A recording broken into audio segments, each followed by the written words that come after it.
Muito obrigado, muito boa tarde. Começamos por analisar o conjunto de propostas número 739, 40, 41 e 42 de 2024, referentes à política fiscal do município de Lisboa para o último ano de mandato.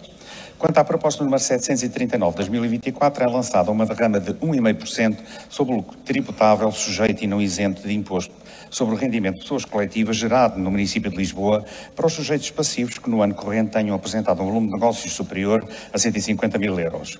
Tratando-se de uma importante fonte de financiamento das atividades do município de Lisboa para 2025, este imposto encontra-se regulado no Regulamento dos Benefícios Fiscais, à semelhança do que se vem verificando em anos anteriores, pelo que, naturalmente, votaremos favoravelmente. Já quanto à proposta número 740 de 2024, merece também genericamente a nossa concordância. Para a fixação da taxa de IMI, a Câmara repete o anterior valor de taxa mais baixa previsto na lei de 0,3% para os prédios urbanos destinados à habitação própria e permanente em função do número de dependentes que compõem o agregado familiar do proprietário.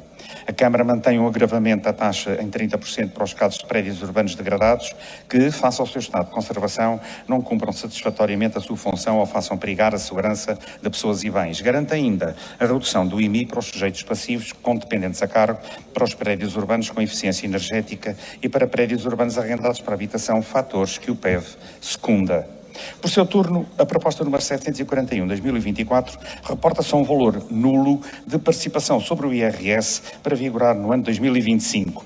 É sabido que os municípios têm a possibilidade de, em cada ano, dispor de uma participação variável até 5% no IRS dos sujeitos passivos com domicílio fiscal na circunscrição territorial relativa aos rendimentos do ano anterior, que é calculada sob a respectiva coleta líquida das deduções previstas. Se retrocedermos no mandato dos novos tempos, no ano 2022 essa participação cifrava-se nos 2%, em 2023 era de 1,5%, no ano corrente saltou para 0,5% e agora para 2025 o Executivo desliza até aos 0,0%, alcançando no ano final do mandato uma devolução de 5%, prescindindo de cerca de 32 milhões e meio de euros, valor que é quase o dobro do que a Gevalis vai investir nos bairros municipais. Perguntamos: será esta uma medida socialmente justa e equilibrada? Claro que não, pois com a devolução aos municípios de Lisboa do total máximo previsto, estima-se a perda de cerca de 267 milhões de euros durante os 4 anos de mandato.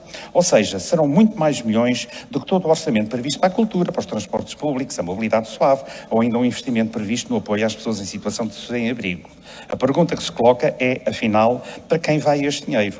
Lamentavelmente, beneficiará sobretudo as famílias mais ricas da cidade, enquanto metade dos sujeitos passivos de IRS, aqueles com mais baixos rendimentos, apenas levará uma percentagem irrisória de escassos euros, onde os que mais precisam, pura e simplesmente, não terão 1 cêntimo, pela simples circunstância de jamais conseguirem recuperar um valor mínimo em IRS. Assim sendo, para os verdes esta medida configurará uma clara distorção, pois irá beneficiar quem tiver os escalões mais elevados, desvirtuando o princípio de equidade na capacidade contributiva, visto esta devolução não beneficiar a maioria dos cidadãos lisboetas, mas apenas uma pequena parte. Finalmente, quanto à proposta número 742 de 2024, referente à taxa municipal de direitos de passagem, é mantido um percentual de 0,25% para vigorar no ano 2025.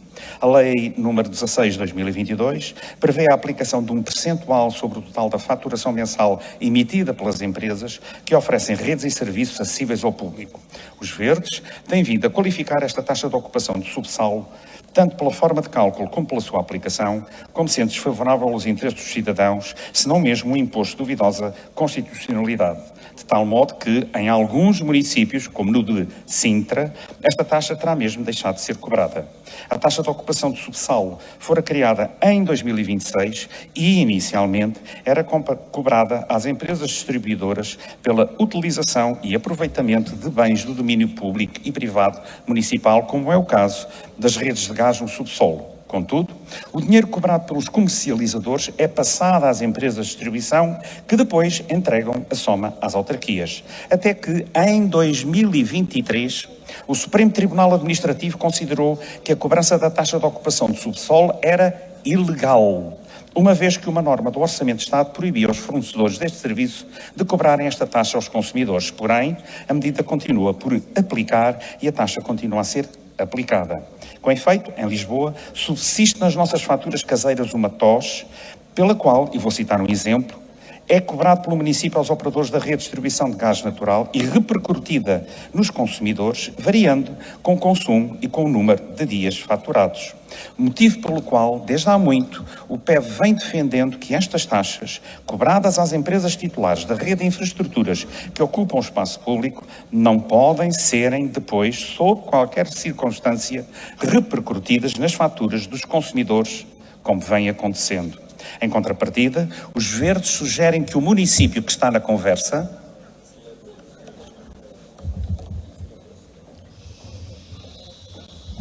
Senhor Vice-Presidente. Não quero ouvir, muito bem.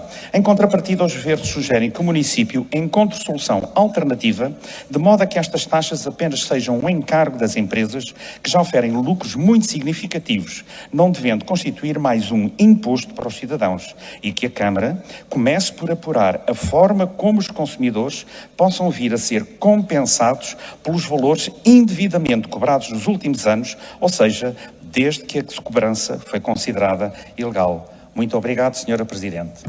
Obrigada, Sr. Deputado.